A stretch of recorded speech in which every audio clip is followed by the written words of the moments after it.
Oi, gente, tudo bem? Vamos dar uma olhadinha na aula do dia 9 de julho, quinta-feira? Nós temos aula de ciências, de português e de arte para quinta-feira. Vamos começar com ciências, tá? Ciências nós temos da página 29 até a página 32. Nós começamos a estudar sobre a luz, né? Semana passada, as características da luz, né? E hoje, então, nós vamos continuar esse estudo. Nós vamos fazer alguns exercícios e depois vamos ler mais alguns textinhos, né? Continuar o nosso estudo. Então, vamos começar ali na página 29 com 4 exercícios. Número 1. A Lua não produz luz como o Sol. O luar é, na verdade, a luz do Sol que chega até a Lua e é refletida para a Terra. Podemos dizer, então, que a Lua funciona como um espelho que reflete a luz do Sol em direção à Terra? Como um prisma que separa a luz do Sol em diferentes cores? Ou como uma gota d'água que amplia as letras de uma folha de jornal? Nós podemos dizer que a Lua é como um espelho, né? Porque a Lua reflete a luz do Sol em direção à Terra. Primeira alternativa, nós vamos marcar um xizinho. Número 2. A imagem abaixo mostra uma colher dentro de um copo com água. Será que ela está realmente quebrada?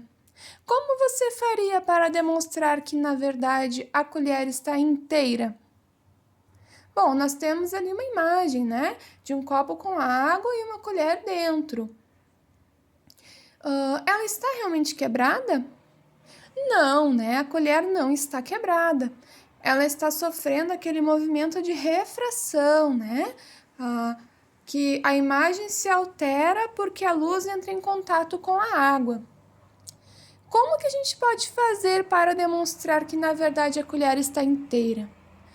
Para a gente mostrar, né, provar que a colher está inteira, nós simplesmente precisamos tirar a colher de dentro do copo. Número 3. Nem sempre usamos os espelhos para ver nossa própria imagem. Carros, motos e algumas bicicletas são equipados com espelhos retrovisores. Você sabe para que esses espelhos servem? Os espelhos retrovisores são muito importantes, né? Para que o motorista, o motociclista ou até mesmo o ciclista possam ver o que acontece atrás deles sem precisar virar a cabeça, né? Caso existisse essa necessidade de virar a cabeça para ver o que está acontecendo atrás, os riscos de acontecerem acidentes seriam muito grandes, né? Daí a importância da gente ter espelhos retrovisores, para a gente conseguir ver o que está se passando atrás da gente. E não desviar a nossa atenção também da frente, né? Do nosso campo de visão. Número 4. Olhe-se em um espelho e levante a mão direita. Sua imagem no espelho aparece com qual mão levantada? Os espelhos invertem as imagens. Então, se a gente levanta a mão direita na frente do espelho, quando a gente olhar, vai parecer que nós estamos levantando a mão esquerda, porque o espelho inverte a imagem, né? Considerando esse aspecto, Estela escreveu 3 palavras em um papel e colocou em frente a um espelho. Veja como as palavras apareceram no espelho. Então, temos 3 palavras invertidas ali, né? O que Estela escreveu? A Estela escreveu as palavras visão, som e luz. A luz e a visão. É impossível para o olho humano ver sem luz. Quando enxergamos um objeto, é porque a luz refletida nele chega até nossos olhos. E o que acontece depois? Analise o esquema a seguir para compreender melhor o sentido da visão. Então, aqui tem um esquema de como que funciona no nosso corpo, né, o processo da visão. Temos 3 passos ali, ó, para que de fato nós consigamos enxergar os objetos, as paisagens. Número 1. A luz entra no olho por um orifício chamado pupila. A pupila pode fechar e abrir para ajustar a quantidade de luz que entra no olho. Passo 2. Depois, que a luz entrou pela pupila, é no fundo do olho, em uma região chamada retina, que as imagens são formadas. A imagem se forma invertida na retina e é transformada em informações, que são enviadas para o cérebro pelo nervo óptico. E por último, número 3, as informações chegam ao cérebro e são interpretadas e reconhecidas, formando a imagem do que vemos. Então, esse é o processo que nos possibilita enxergar. As estruturas presentes nos olhos captam a luz e é o cérebro que interpreta as informações. Isso ocorre em um intervalo muito curto de tempo. Nem sempre o que os olhos veem é como o cérebro interpreta. Nesses casos, ocorre um fenômeno chamado ilusão de ótica. Você observe a imagem ao lado. Você diria que ela está se movendo? Essa imagem ao lado ali, Quando a gente presta atenção nessa imagem, a gente acha que ela se move, Principalmente quando nós movimentamos a nossa cabeça para frente e para trás, Parece que ela se move mais ainda. A gente sabe que essa imagem ela é fixa, ela não se move, mas o nosso cérebro interpreta ela com movimento. E isso é uma imagem de ilusão de óptica. Cuidados com a visão. Os olhos são órgãos muito delicados. Eles são naturalmente protegidos pelas sobrancelhas e pelos cílios, que evitam a entrada de partículas de poeira e suor, por exemplo. Conheça algumas atitudes que podem ajudar a proteger os olhos. Evite esfregá-los. Não assista à televisão ou fique em frente à tela de computadores e tablets por longos períodos. Leia e faça tarefas com iluminação adequada, evitando ambientes com pouca luminosidade. Não olhe diretamente para o sol a fim de evitar danos causados pela luz ultravioleta. Use óculos escuros em dias ensolarados. Muitas pessoas têm dificuldades para ver com nitidez, e o uso de óculos pode ajudar nesses casos. As lentes dos óculos são cuidadosamente produzidas de acordo com a necessidade de cada pessoa, sempre considerando o que é necessário para corrigir seu problema de visão. Também existem as lentes de contato, em geral feitas de silicone. Elas são colocadas diretamente sobre os olhos. Temos na imagem ali uma oftalmologista, fazendo um exame em uma paciente para verificar qual é a dificuldade que ela tem para enxergar nitidamente, e qual é o grau que ela precisa usar em seu óculos. Às vezes nós vamos fazer também exames de rotina, Ela pode também estar fazendo só um exame de rotina e a oftalmologista pode estar verificando que ela tem a visão perfeita, É um exame. Visitas regulares ao oftalmologista permitem verificar a saúde dos olhos. Aquela imagem ali de baixo retrata uma pessoa utilizando o alfabeto Braille.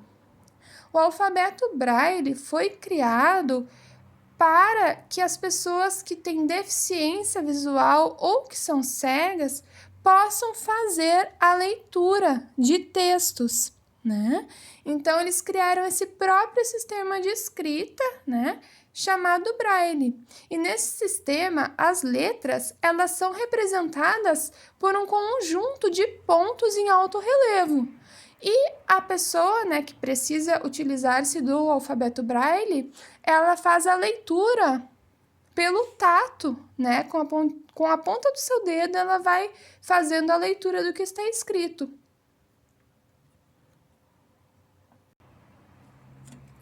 Página 32, nós temos mais alguns exercícios. Nós vamos fazer o número 1 e o número 2.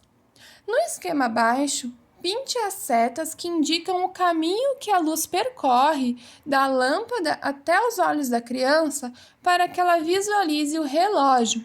Então, nós vamos pintar as setas que possibilitam a criança enxergar o relógio. Percebam que ela está olhando para o relógio, né? As setas que nós vamos pintar é essa aqui, tá? A seta saindo da lâmpada e indo até o relógio. E depois, a seta que sai do relógio e vai até a criança. Então, nós pintamos essa seta e essa seta, que é o caminho, né? Que a luz faz, atinge o relógio, ilumina o relógio e possibilita que ele fique visível para a criança. Agora, complete o texto, que descreve a situação representada no esquema acima, escolhendo uma das palavras que aparecem entre parênteses. Então, nós temos palavras entre parênteses, né, para preencher as lacunas. A lâmpada é um objeto luminoso ou iluminado? Luminoso, né? A lâmpada é um objeto luminoso. Sua luz se propaga em linha reta ou curva?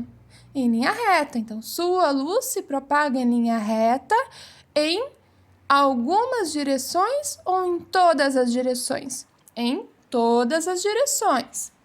Uma parte dela chega diretamente aos olhos da menina. Outra parte é misturada ou refletida pelo relógio? É refletida, né? Outra parte é refletida pelo relógio e chega até os olhos da criança, formando a imagem na retina, que é interpretada pelo cérebro como um relógio.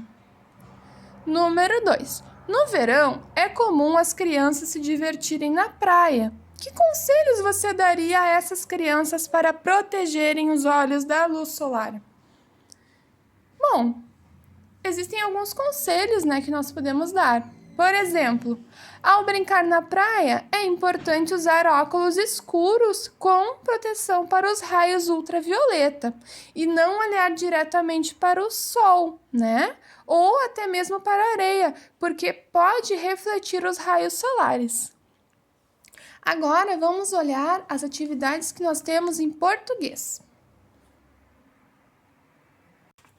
Em português, nós temos a página 24 do livro de atividades. São exercícios sobre verbos no imperativo. Número 5. Releia um passo do modo de preparo do bolo de milho. Espete com um palito. Se sair seco, já está assado. Letra A. Qual palavra indica uma ação a ser realizada? A palavra espete, né? Essa palavrinha espete, está indicando uma ação. Letra B. Essa palavra é um substantivo, verbo ou adjetivo? Se a palavra está indicando ação, ela é um verbo. Letra C. Essa palavra indica uma afirmação, uma orientação ou um desejo? Indica uma orientação, né? Está nos orientando a espetar um palito. Para a gente descobrir, né? Se sair seco o palito, significa que o bolo está assado. Nos orienta a descobrir o ponto do bolo, né? Se o bolo já está assado. Quando uma forma verbal dá uma orientação ou expressa um pedido ou uma ordem, dizemos que está conjugada no modo imperativo. Número 6. Relacione as colunas indicando o que os verbos usados no modo imperativo expressam em cada frase. A primeira frase, fique quieto, está indicando uma ordem, uma orientação ou um pedido? Está indicando uma ordem, né? Fique quieto. Por favor, siga em frente. Aqui está nos dando uma ordem, uma orientação ou está fazendo um pedido? Está nos orientando a seguir em frente. Próxima frase. Coma doce somente de vez em quando. Aqui é uma ordem, uma orientação ou um pedido? Uma orientação, né? Nos orientando a comer doce só de vez em quando. Próxima frase. Colabore com nossa causa e doe as roupas que não usa mais. É um pedido, né? De ajuda, de colaboração a uma causa social. Faça silêncio. Aqui é uma ordem, né? E por último, depois de recortar o papel, pinte a figura como desejar. É uma orientação. Agora vamos olhar os exercícios de arte. A atividade proposta de arte para hoje é que vocês analisem com bastante cuidado essa obra de arte que tem na página 12. Ela é uma escultura, né? E ela foi criada por um artista francês chamado Auguste Rodin. Ela é feita em bronze, que é um tipo de metal. E percebam, né, que ela tem os traços muito perfeitos, né? Ela é uma estátua muito detalhista. E ela parece, de fato, né, até mesmo estar viva, porque ela é muito detalhista, muito realista. Então, vocês vão observar com bastante cuidado essa estátua, ver o gesto que está sendo representado, né? E depois vão responder os exercícios da página 13, tá? Ela é conhecida, essa estátua, como o pensador, né? Representa um homem ali sentado pensando. Lápis na mão. Escreva uma frase como se fosse o pensamento da estátua. O que vocês acham que ele estava pensando, esse pensador? Pensem em alguma frase bem criativa e escrevam ali. Desenhe aqui ou fotografe e cole o que seria uma pessoa pensativa para você. Então, aqui vocês vão fazer a versão de vocês, né? O desenho, o retrato de uma pessoa pensando. E por último, vamos brincar? Agora, vocês vão criar a versão de estátua ou pensador como estátuas vivas. Então, vocês vão fazer essa brincadeira em casa, né? Vão tentar reproduzir a estátua do pensador ou vão criar outra estátua viva de uma pessoa pensando, tá bem? Essas são as atividades de quinta-feira. Qualquer dúvida, entre em contato. Um beijão!